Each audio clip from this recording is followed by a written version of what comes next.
রমজানুল মুবারকে বরকতপূর্ণ একটি আমল, সেটি হলো ইতিকাফ।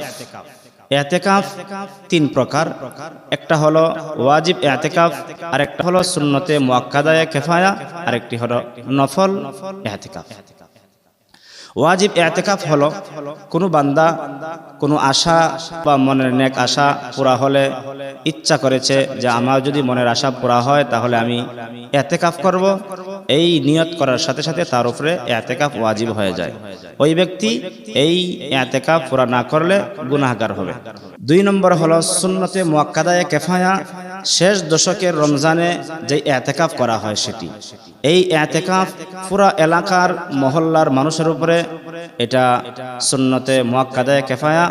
যদি কিছু সংখ্যক মানুষ আদায় করে তাহলে সবাই সেই গুনাহ থেকে বেঁচে যায়। এজন্য মহল্লার মসজিদে আল্লাহ সন্তুষ্টির জন্য মসজিদে অবস্থান করে ইতিকাফ আমরা পালন করার চেষ্টা করব ইনশাআল্লাহ। তিন নম্বরে হলো নফল ইতিকাফ, একদিনের জন্য, 2 দিনের জন্য, 5 দিনের জন্য, 1 ঘন্টার জন্য। আমি যখন মসজিদে প্রবেশ করব ইতিকাফের নিয়ত করে আমি মসজিদে প্রবেশ করব, যতটুকু সময় আমি মসজিদে থাকব ইতিকাফের সব আল্লাহ তাআলা দান করবেন। অতএব আমরা সুবর্ণ সুযোগ মনে করে আমরা ইতিকাফ করব, ইতিকাফে সময় দেওয়ার চেষ্টা করব, রমজানুল মুবারকে বেশি বেশি আমল করার চেষ্টা করব ইনশাআল্লাহ।